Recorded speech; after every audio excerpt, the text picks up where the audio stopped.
They sold everything to build a life together. They would start over in their new home. But the man sacrificed his 55-year marriage for a moment's mistake, and his wife learned in the most painful way. The rain came down hard that October morning in 1985, beating against the windows of the two-story Victorian house on Maple Street in Portland, Oregon. Inside, Dorothy Patterson sat at the kitchen table, watching her husband of 55 years struggle with something as simple as buttoning his shirt. George's left hand trembled slightly, a lingering effect of the stroke he had suffered 6 months earlier. He was 80 years old, and the man who had once built their entire back deck with his own hands now needed 10 minutes to fasten 4 buttons. Dorothy tried to stand to help him, but the sharp pain in her right hip stopped her immediately. She gripped the edge of the table and lowered herself back down. The hip replacement surgery 3 months ago had not gone as well as the doctors had promised. She could walk, yes, but only with a cane, and every step felt like shards of glass grinding in the joint. "I can do it," George said, his voice carrying that stubborn edge she had known for over half a century. But his fingers fumbled again, and the button slipped through. Dorothy watched him in silence.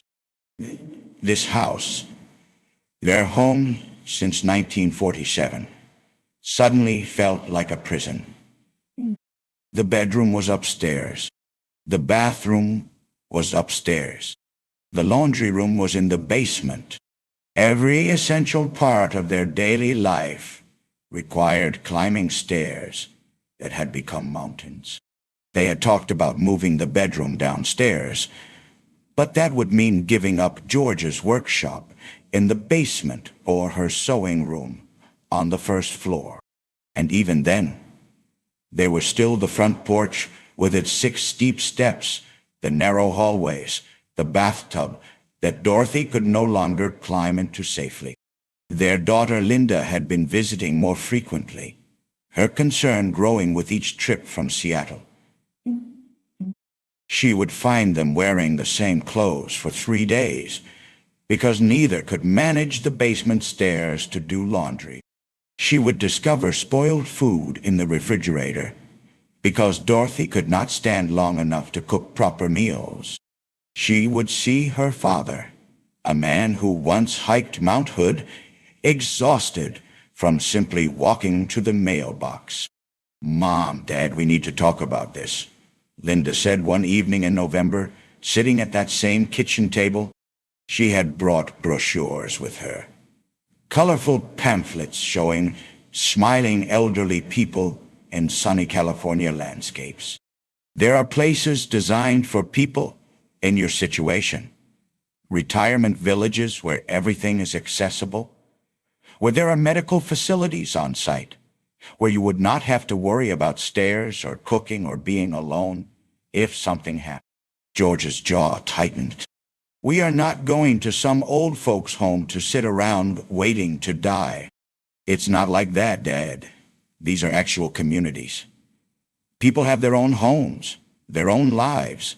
They just happen to be in a place where help is available when needed." Linda opened one of the brochures. This one is called Rossmore. It's in California, in Walnut Creek. It has over 9,000 residents. It's like a small town, but designed entirely for seniors. Dorothy picked up the brochure with shaking hands. The photographs showed single-story homes with wide doorways and ramps instead of stairs. There were images of golf carts being used as transportation, of community centers and libraries, of gardens and walking paths. It looked nothing like the sterile nursing homes she had always feared. "How much does something like this cost?" George asked, and Dorothy heard the resignation beginning to creep into his voice.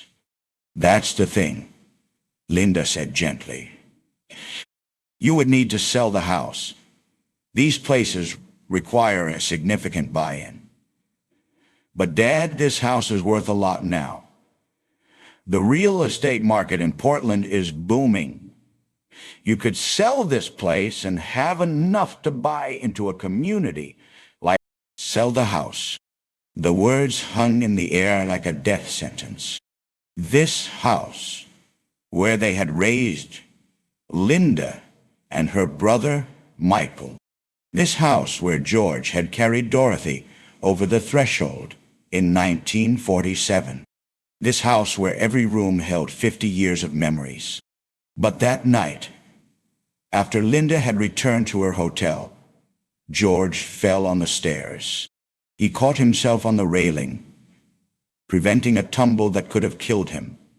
But the fear in his eyes when Dorothy found him sitting on the steps, breathing hard, said everything that needed to be said. 2 weeks later, they called Linda and told her to start researching retirement villages. The process of dismantling 55 years of life took 6 months. Every room held items that had to be sorted. Keep, donate, sell, throw away. George's workshop in the basement was particularly painful. He had a lathe that he had bought in 1952, on which he had turned table legs and bowls and baseball bats for the neighborhood kids. He had hand tools that his own father had given him. He had jars of screws and nails organized by size, accumulated over decades. All of it had to go. Dorothy's rose garden was worse. She had spent 30 years cultivating those plants, learning which varieties thrived in Oregon's climate, pruning and feeding and protecting them through harsh winters. The crimson glory roses that climbed the fence had been a gift from George on their 20th anniversary. The peace roses near the back door had been planted the year Michael was born. She would stand at the kitchen window, looking out at them, and weep. Their neighbors on Maple Street threw them a goodbye party in May of 1986. People they had known for 40 years came to wish them well. But Dorothy could see the pity in their eyes. To these neighbors, George and Dorothy were surrendering, admitting defeat, going off to that place where old people went to die. No one said it aloud, but everyone thought it. The drive to California took 3 days. Linda drove with George in the passenger seat and Dorothy in the back, surrounded by the few possessions they had decided to keep. Photo albums, George's favorite books, Dorothy's sewing machine, a few pieces of jewelry, the quilt Dorothy's mother had made. Everything else had been sold or given away. Rossmore, when they arrived, was nothing like Dorothy had imagined. It was not a cluster of depressing buildings filled with wheelchairs and sadness. It was an actual community spreading across 2,000 acres, with tree-lined streets and parks, and even a man-made lake. The homes were modest, but well-maintained, all single-story with wide doorways and bathrooms equipped with grab bars. There were no stairs anywhere. Their new home was on Sycamore Lane, a small 2-bedroom unit with a front patio and a tiny backyard. It was perhaps a quarter of the size of their Portland house, but Dorothy had to admit it was practical. Everything was on one level. The doorways were wide enough for a wheelchair, if it ever came to that. The bathroom had a walk-in shower with a built-in seat and handrails. The kitchen counters were slightly lower, easier to reach. Outside, the pathways were smooth and flat, perfect for Dorothy's cane or George's occasional unsteadiness. The first week was disorienting. Everything was new and unfamiliar. Dorothy would wake up in the night, confused about where she was. George would walk to where he thought the bathroom should be and find a closet instead. They missed their old house with an ache that felt physical. But then the neighbors began to stop by. First came Walter Chen, a 76-year-old man in a wheelchair who lived 3 houses down. He'd been a mechanical engineer in San Francisco before his legs failed him from diabetes complications. "Well, I'm a Chi-Chi. Oh." He brought them a casserole and a list of phone numbers for everything they might need: the medical center, the shuttle service, the grocery delivery, the gardening club. Then came Evelyn Rodriguez and her husband Miguel, both in their early 70s, who lived across the street. Evelyn had been a school teacher in Los Angeles, and she immediately invited Dorothy to join the library volunteer group that met every Tuesday morning. Miguel, noticing George's interest in the small backyard, mentioned the community garden plots available behind the recreation center.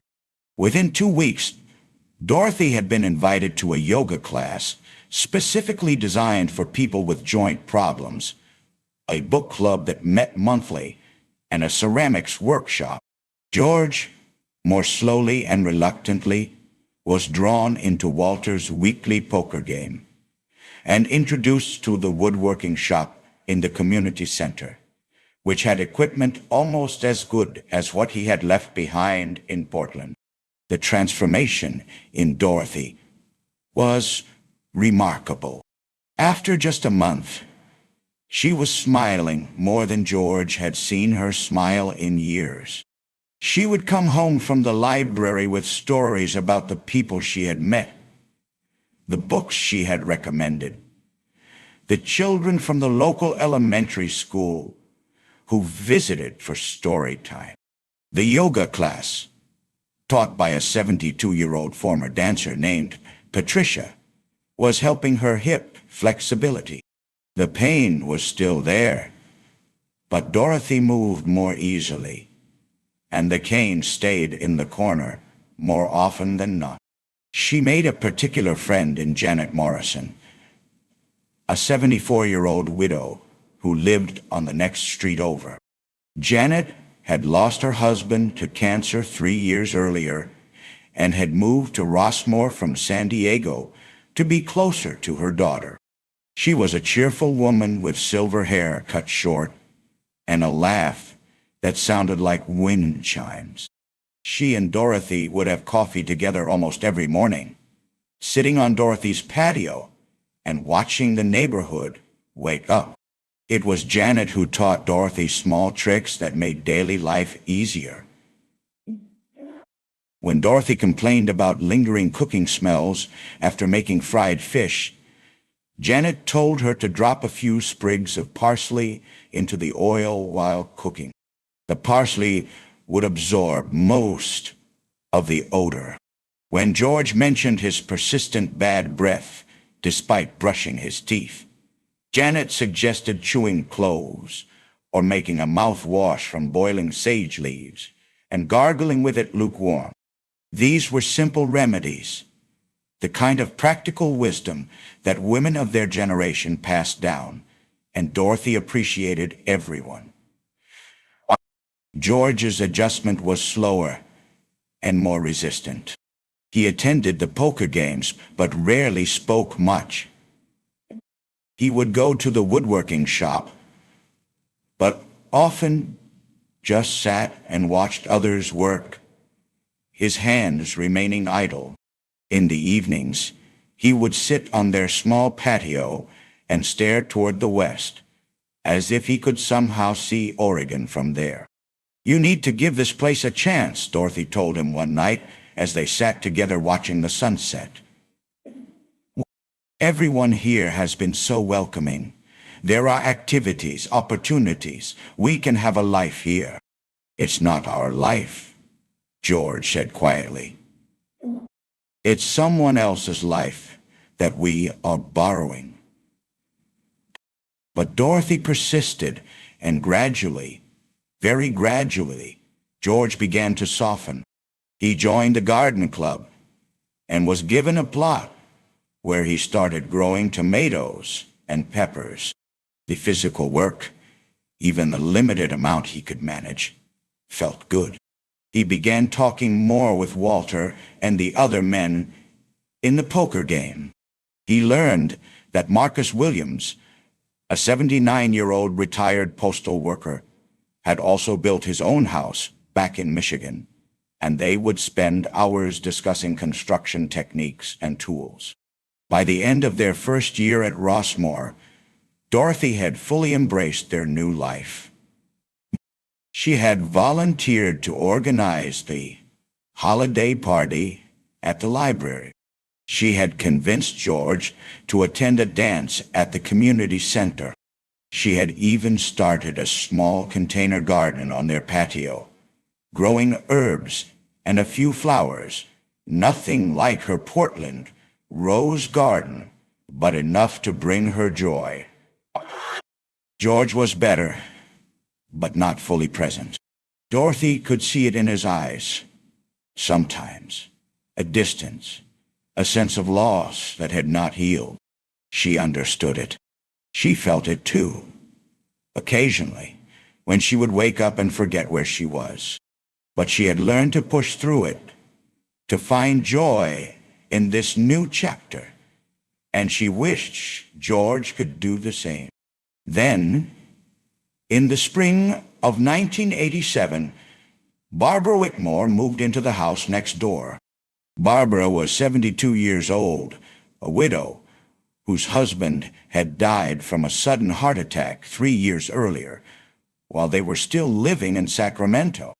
She was a handsome woman, with ash blonde hair that she wore in a stylish bob, blue eyes that still sparkled with vitality, and a smile that could light up a room. She moved with an energy that made her seem younger than her years, and she dressed well, always put together in coordinated outfits with jewelry and makeup carefully applied. She came over to introduce herself the day after moving in, carrying a plate of homemade cookies. Dorothy answered the door, leaning on her cane, and immediately liked this cheerful woman with the kind eyes. "I'm Barbara Whitmore, your new neighbor," she said, offering the cookies. "I just wanted to say hello and let you know that if you need anything, I'm right next door." "How wonderful," Dorothy said, taking the plate. "I'm Dorothy Patterson, and my husband George is in the back. Please, come in." They sat in the small living room, and Barbara told them about her life. She had been married to Richard for 48 years. He had been an accountant, and they had raised 3 children in Sacramento. After Richard's death, Barbara had struggled with the large house and decided to downsize to Rossmore, where her daughter lived, just 20 minutes away in Concord. "It's quite an adjustment, isn't it?" Barbara said, looking around their modest home. "Going from a lifetime of space to these smaller places, but I'm determined to make the best of it." George had been mostly quiet during the conversation, offering polite responses but not engaging much. But Dorothy noticed something. When Barbara laughed at something Dorothy said, George's expression changed slightly. He seemed to wake up, to pay attention in a way he had not in months. Over the following weeks, Barbara became a regular presence in their lives. She would stop by to borrow a cup of sugar or to bring over a magazine she thought Dorothy might enjoy. She would ask George for help with small tasks, a sticky door that needed planing, a light bulb that needed changing in a high ceiling fixture. Things that Dorothy suspected Barbara could have managed herself or called maintenance to handle. George would go over to help, and what should have taken 10 minutes would stretch to an hour. Dorothy would watch from their front window, seeing George standing in Barbara's doorway, talking and laughing in a way he rarely did at home anymore. At first, Dorothy was pleased. George seemed happier, more engaged. He was coming out of his shell, making a real friend. Barbara was a delightful woman, and Dorothy enjoyed her company as well. The three of them would sometimes have coffee together, sitting on Dorothy's patio, and the conversation would flow easily. But then, Dorothy began to notice small things. George would mention stopping by Barbara's house to help her with something, but when Dorothy asked about it later, the details would be vague. He said he helped her move some furniture, but when Dorothy asked what furniture, George seemed unsure. He said he fixed her garbage disposal, but when Dorothy mentioned it to Barbara days later, Barbara looked confused and said the disposal had been working fine. George started dressing better. He would shower in the morning and put on his nicer shirts, the ones with buttons instead of the comfortable pullovers he had been wearing. He would check his appearance in the mirror before leaving the house, something he had not done in years, and he started being gone more. He would say he was going to the woodworking shop, but Dorothy knew the shop closed at 4, and George would not return till after 6. He would say he was playing poker with Walter, but Walter stopped by one evening looking for George, asking if he wanted to play, and George was not home. Dorothy told herself she was being paranoid. They were 80 and 77 years old. The idea of infidelity at their age seemed absurd. George had been faithful for 55 years. He loved her. She knew he loved her. But the doubts grew. One Tuesday afternoon in June, Dorothy decided to return a recipe book she had borrowed from Barbara. Janet had told her about a wonderful cake recipe, and Dorothy wanted to try it. The book was Barbara's, and Dorothy thought it would be a good excuse to visit, and maybe, subtly, see if she could understand what George was doing over there so often. Dorothy walked slowly, her cane tapping on the sidewalk. Barbara's house was just next door, but Dorothy's hip was particularly bad that day, and the short distance felt long. She approached the front door, but heard voices coming from the backyard. She recognized George's laugh, a deep, genuine laugh she had not heard from him in so long. Dorothy walked around the side of the house, following the sound. Barbara's backyard was larger than theirs, with a covered patio and several potted plants arranged artfully. And there, on a cushioned patio love seat, sat George and Barbara. They were not just sitting. They were close, intimately close. Barbara's hand rested on George's arm. George was smiling at her, with an expression Dorothy had not seen in years, a look of tenderness and attraction.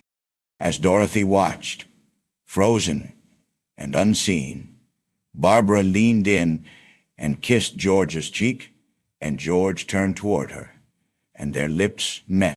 It was not a long kiss, not passionate or desperate.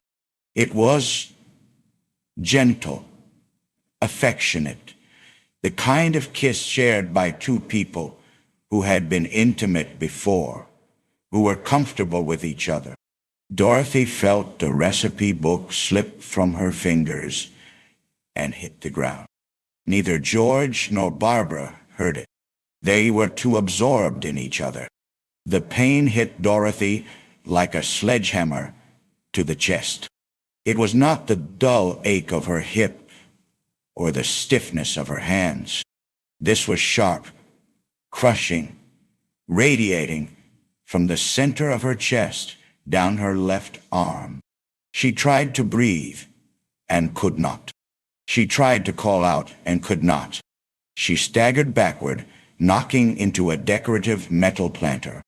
The sound finally caught their attention. George's head snapped toward the sound. He saw Dorothy, saw her face twisted in pain and shock, saw her clutching her chest with one hand, while the other desperately sought the cane that had fallen to the ground. "Dorothy!" George was on his feet, rushing toward her, but it felt to Dorothy like he was moving through water, so slowly, too slow. "George," she whispered, and then her legs gave out. She was aware of George catching her, of him yelling for Barbara to call 911, of being lowered to the ground. She was aware of pain, so much pain, and of George's face above her, pale and terrified. And she wanted to say something, to ask him why, to ask him how he could do this, but she could not find a word. The last thing she saw before everything went dark was George crying, and even through her pain and betrayal, a small part of her ached for him. Dorothy spent 2 days in a coma.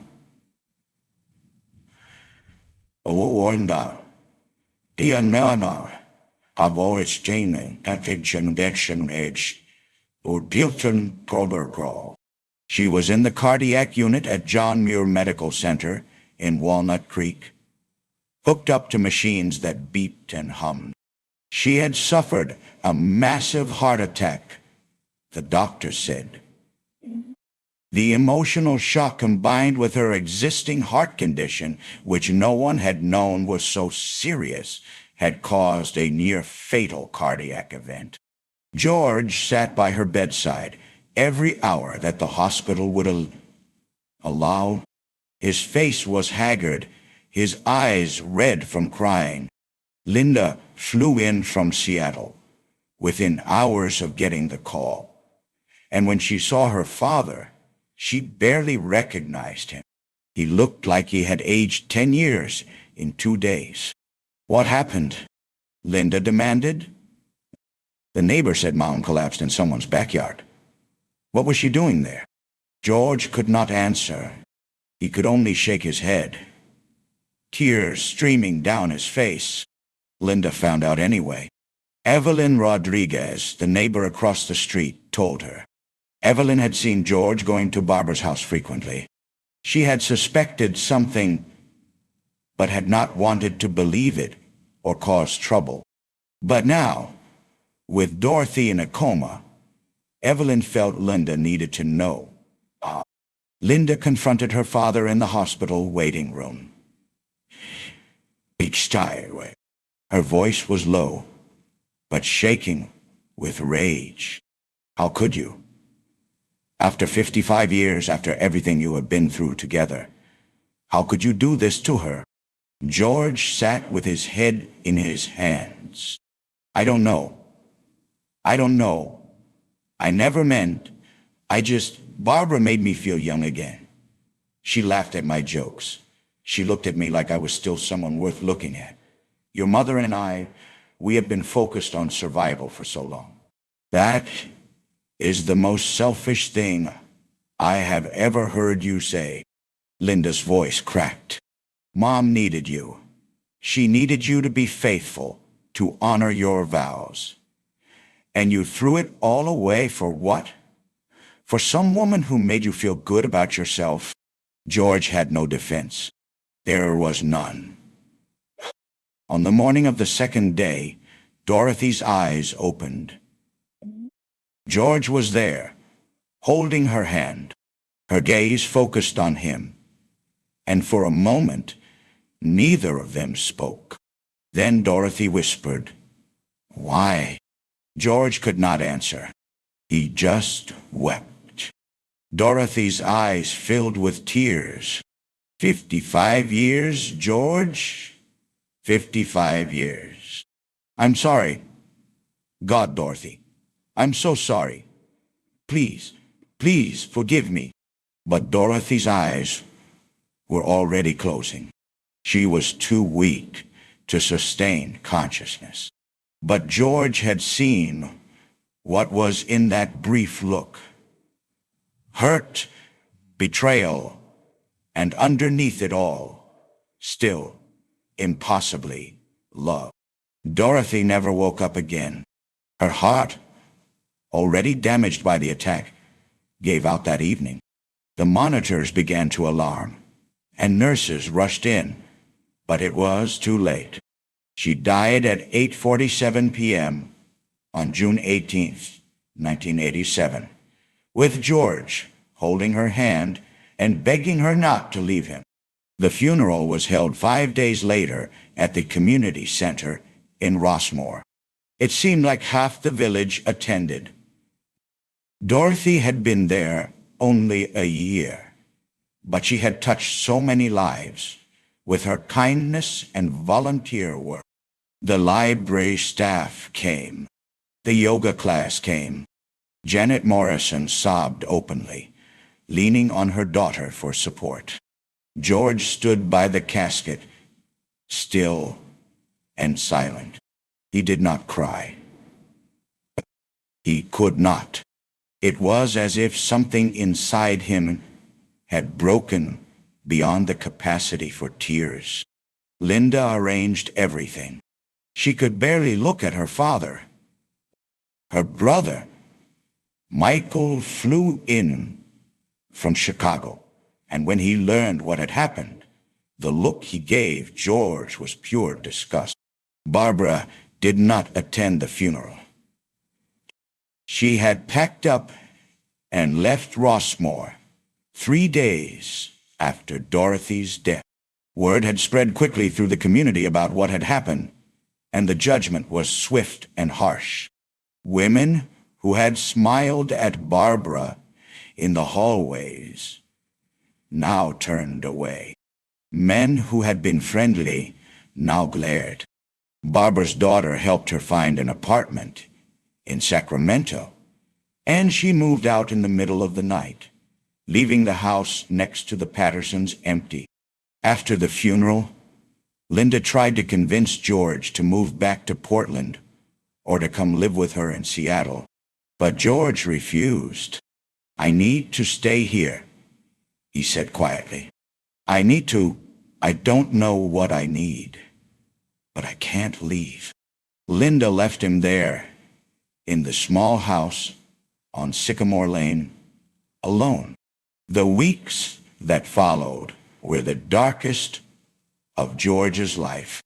He could not eat. Food tasted like ash. He could not sleep. Every time he closed his eyes, he saw Dorothy's face in Barbara's backyard, saw the shock and pain, saw her clutching her chest. He would wake up gasping, drenched in sweat, and the empty space beside him in bed was a wound that would not close. Neighbors brought food, but George let it pile up on the porch, untouched. Evelyn and Miguel knocked on his door, but he did not answer. Even Walter, who had been his friend, received no response when he called out. George spent his days sitting in the living room, staring at nothing. He had killed his wife. He had killed Dorothy.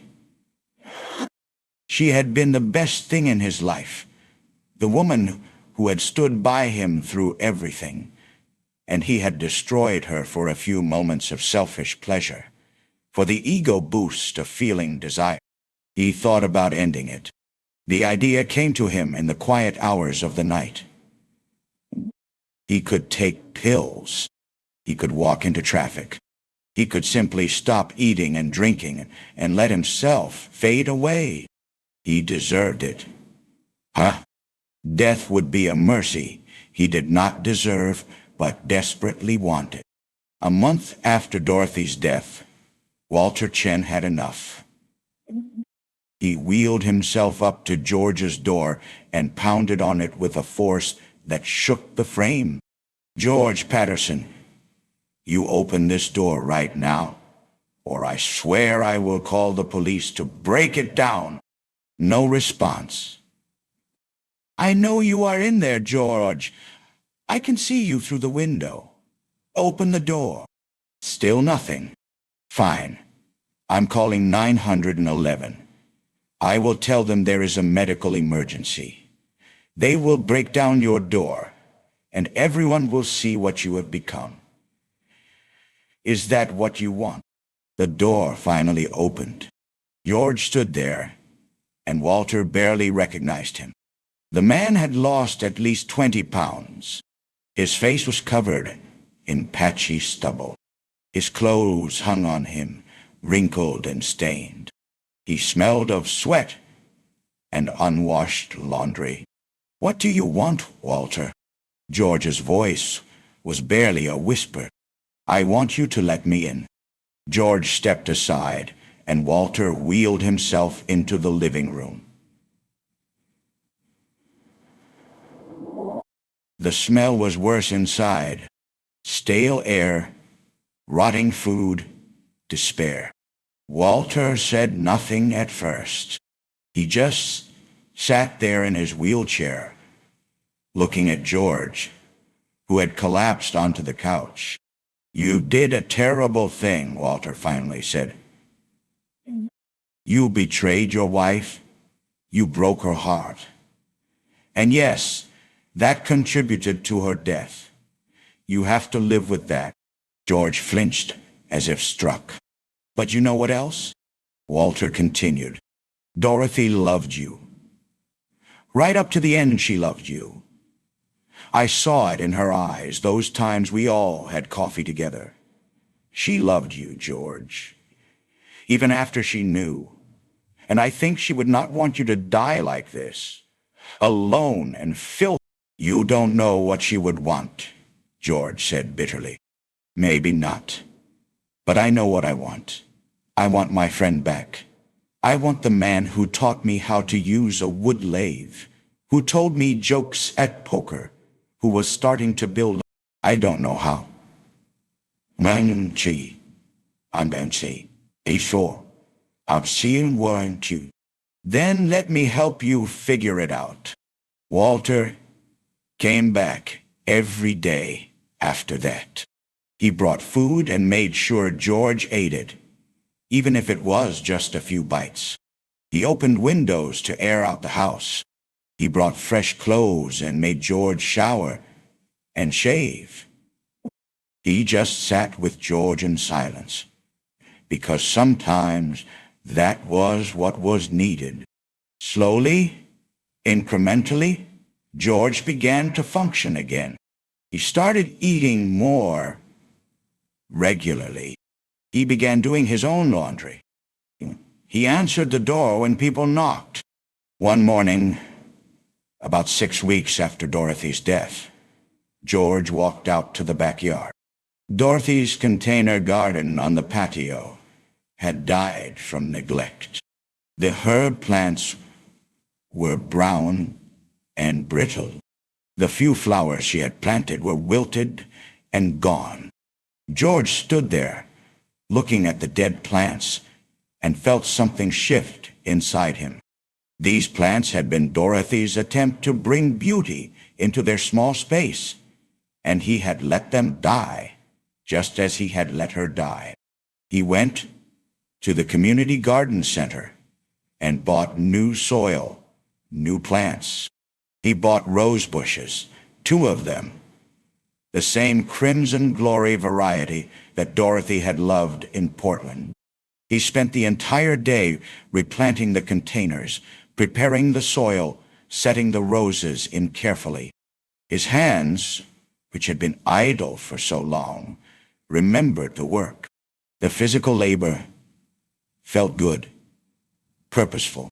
Over the following weeks, George tended that garden every day. He watered it, fed it, pruned it. The roses took root and began to grow, sending out new shoots and leaves. The herbs flourished. Small flowers bloomed. George also returned to the library where Dorothy had volunteered. The staff was surprised to see him. He asked if they still needed volunteers. They did, especially for the children's reading program that Dorothy had helped with. "I'm not as good with kids as Dorothy was," George told Mrs. Henderson, the head librarian. "But I can try. I think she would want me to try." Every Tuesday and Thursday afternoon, George read to children at the library. He read the same books Dorothy had chosen, told stories the way she had told them. The children loved him. This gentle old man with the sad eyes who made the stories come alive. George also took over the garden club that Dorothy had been so active in. He introduced new members to the shared plots, taught them about soil preparation and pest control. He built raised beds for members who could not bend down easily, using the woodworking skills from his shop. The garden club flourished under his quiet leadership. But every Sunday, without fail, George would visit Dorothy's grave. It was in a cemetery about 3 miles from Rossmore, on a hillside overlooking Walnut Creek. Her headstone was simple: Dorothy Patterson, 1909 to 1987, beloved wife and mother. George would bring roses from the garden, the crimson glory roses he had planted in her memory. He would sit on the grass beside her grave and talk to her. He would tell her about the children at the library, about the garden club, about the small ways he was trying to make amends for what he had done. "I'm sorry, Dorothy," he would say, every single visit. "I'm so sorry. I wish I could take it back. I wish I had been the man you deserved. I'm trying now. I know it's too late, but I'm trying." The community of Rossmore eventually forgave George, or at least stopped openly judging him. People understood that he was genuinely remorseful, that he was trying to make amends in the only ways he could. Walter became his closest friend, along with Marcus and a few others from the woodworking shop. Janet Morrison, Dorothy's dear friend, was colder toward George, but eventually softened when she saw how hard he was working to honor Dorothy's memory. George never looked at another woman. "We and they were about she and Char." He never dated, never showed interest. When well-meaning friends tried to introduce him to widows in the community, he politely declined. He wore his wedding ring until the day he died. 5 years after Dorothy's death, in the summer of 1992, George was found in his sleep. He had passed away peacefully in the same bed he had shared with Dorothy in their last home together. He was 85 years old. Linda came from Seattle to handle the arrangements. In her father's nightstand, she found a letter written in his shaky handwriting. It was addressed to Dorothy. "My dearest Dorothy," it read. "Wadyo wan hand berechi." I read, "I have tried every day since you left to be the man you thought I was when you married me. I have failed more often than I have succeeded, but I have tried. I hope that wherever you are, you can see." Linda read the letter and wept. She arranged for George to be buried next to Dorothy, their headstones side by side. At the funeral, the turnout was large. The library staff came. The garden club came. Walter gave a eulogy, speaking about a man who had made a terrible mistake, but had spent his final years trying to atone for it. George Patterson was not a perfect man, Walter said. He would be the first to tell you that. But he was a man who understood that actions have consequences, that betrayal leaves scars that never fully heal. He was a man who tried every single day to be better than he had been. After the funeral, Janet Morrison stood by Dorothy's grave for a long time. She remembered her friend, the kind woman who had loved her husband for 55 years, who had tried so hard to make their new life work, who had died with her heart broken. "I hope you forgave him, Dorothy," Janet whispered. "He never forgave himself, but I hope you did." On the headstones, there was an inscription that Linda had chosen, the same words on both markers: together in life, together in eternity. But those who knew the whole story understood the truth. George and Dorothy had been together in life, but in the end, George had chosen separation, and that choice had cost them both everything.